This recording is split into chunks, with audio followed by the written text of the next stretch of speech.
जय हिंद। आज अपन आप लोगों के लिए लेके आया है एक अलग ही टॉपिक। आज हम बात करेंगे कि भारत के आजकल किसी भी क्षेत्र में कहीं भी इंटरनेट बंदी बहुत ही बढ़ रही है।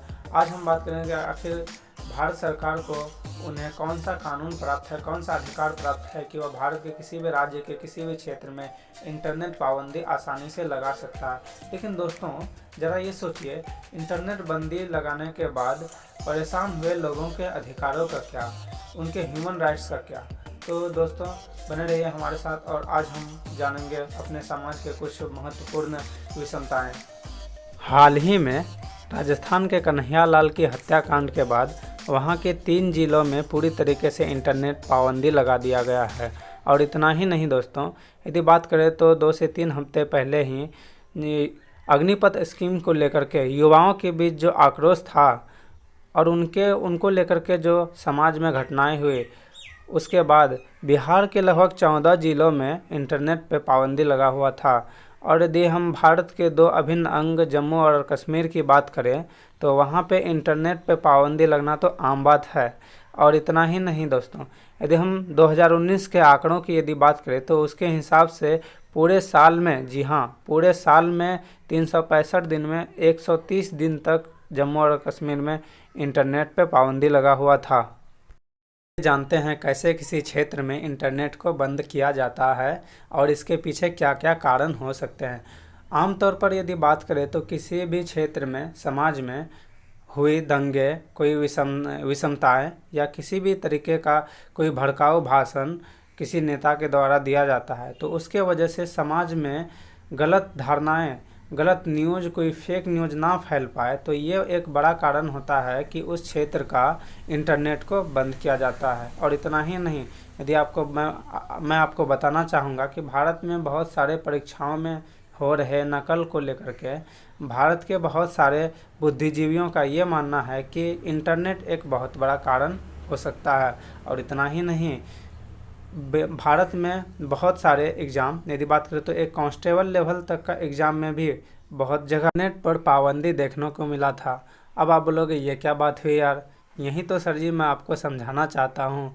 यदि मान के चले तो यदि इतने बड़े देश के किसी भी राज्य के किसी भी छोटे से क्षेत्र में या बड़े क्षेत्र में यदि कोई वायलेंस हो जाता, कोई भड़काऊ भाषण, कोई दंगे हो जाते हैं, या देश में या राज्य में किसी भी प्रकार का कोई सरकारी परीक्षाएं हो, यदि सरकार को ये लगता है कि इंटरनेट पाबंदी, इंटरनेट बैन ही एक अल्टरनेटिव ऑप्शन है, तो इतने बड़े देश का सिक्योरिटी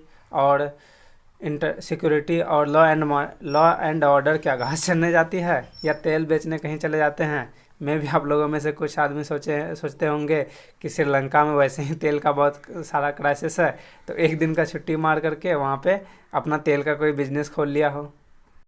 खैर ये मजाक की बात है, लेकिन इस बात पे सोचिएगा ज़रूर कि इतने बड़े देश में यदि कोई वायलेंस कहीं हो जाता, कोई दुर्घटनाएं हो जाती है या कोई प्रोग्राम होने वाला हो और उसके पीछे कोई घटनाएं हो जाती है, तो यदि गवर्नमेंट को ये लगता है कि इंटरनेट बैन ही एक अल्टरनेटिव ऑप्शन है, तो बड़े ताज्जुब की बात है कि इतने बड़े देश का लॉ एंड ऑर्डर क्या घास चरने जाती है।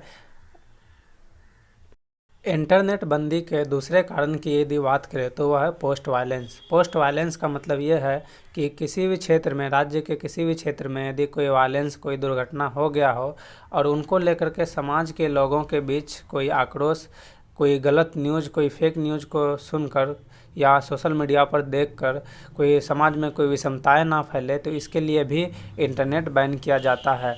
और इतना ही नहीं, यदि मैं आपको एक एग्जांपल के थ्रू समझाता हूँ।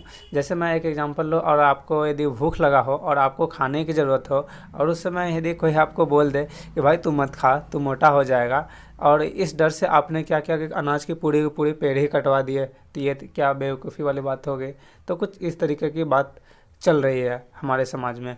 और इतना ही नहीं दोस्तों, आज मैं सुबह न्यूज़पेपर में एक टिप्पणी पढ़ा जिसमें एक पति अपने पत्नी से कहती है कि अजी भगवान, आज मैं थोड़ा घर लेट से आऊँगा, देर हो जाएगी। तो पत्नी अपने पति से कहता है कि अजी क्या बात हुई, नोट फिर से बंद हो गया क्या। तो पति कहता है अजी भगवान नहीं, नोट नहीं, नेट बंद हो गया, जिसके चलते ऑनलाइन ओला टैक्सी वगैरह बुक नहीं हो रहे हैं और ऑटो वाले अनाप शनाप पैसे मांग रहे हैं, तो हो सकता है मैं लेट हो जाऊंगा। अब हम बात करते हैं कि इस कानून के तहत सरकार या अथॉरिटी किसी भी राज्य के किसी भी क्षेत्र में कैसे इंटरनेट को बंद करता है, आखिर वह कौन सा कानून है। तो बताना चाहूँगा, डिपार्टमेंट ऑफ टेली कम्युनिकेशंस किसी भी राज्य या सरकार का कोई इंटरनेट का कोई लेखा जोखा नहीं रखता। लेकिन बात करें तो एक और अथॉरिटी आता है जिसका शॉर्ट फॉर्म है SFLC, software freedom law and centre. Software freedom law and centre यह क्या करता है, अलग अलग प्रकार के अखबार से, अलग अलग प्रकार के न्यूज़पेपर से डेटा को इकट्ठा करके एक एनालिसिस करता है और उनके बिहाफ पे एक लिस्ट बनाता है और DIB डेटा इंटेलिजेंस ब्यूरो का सबमिट करता है। उसमें यह बताया जाता है कि किस राज्य में किस प्रकार के इंटरनेट को लेकर के क्या स्थितियाँ बनी हुई हैं। एक कानून बनाया गया है, the temporary suspension of the telecom services, the security purpose of the telecom services, ये उसका नाम है। और ये पब्लिक इमरजेंसी या कोई धंधेली वगैरह हो जाता तो उस समय ये नेट को बंद कर सकता। और पब्लिक सेफ्टी रूल, और यदि बात करें तो CRPC code of criminal procedure जो 1973 में भारत के संविधान में लागू हुआ था, उनके थ्रू भी नेट पे पाबंदी लगाई जा सकती है। मैं चाहूँगा कि राज्य सरकार द्वारा लगाए गए एग्जीक्यूटिव मजिस्ट्रेट सार्वजनिक शांति बनाए रखने के लिए इंटरनेट को बंद करने की अनुमति देता है। यदि आपको पता होगा कि द इंडियन टेलीग्राफ एक्ट 1885 का सेशन 5 और सब सेशन 5 के प्रावधान के थ्रू केंद्र सरकार या राज्य सरकार को यह अनुमति देता है कि पब्लिक इमरजेंसी या पब्लिक की भलाई के लिए वह इंटरनेट की सुविधा को कभी भी बंद कर सकता है। यदि बात करें तो इंटरनेट बंद होने के कारण होने वाले नुकसान के बारे में, तो ये थोड़ा सा महत्वपूर्ण और दिलचस्पी होगा, क्योंकि ये फिगर जान के आप लोगों को बहुत ही हैरानी होने वाली है। इससे पहले मैं आपको बता देना चाहूँगा कि पूरे वर्ल्ड में एक लिस्ट जारी किया जाता है जिसमें पूरे वर्ल्ड के कंट्री का एक रैंक बना हुआ होता है कि किस कंट्री में सबसे ज़्यादा बार इंटरनेट बंद किया गया है। तो इस लिस्ट में सबसे टॉप पे आता है म्यांमार, दूसरे नंबर पे आता है पाकिस्तान और तीसरे नंबर पे आता है अपना भारत।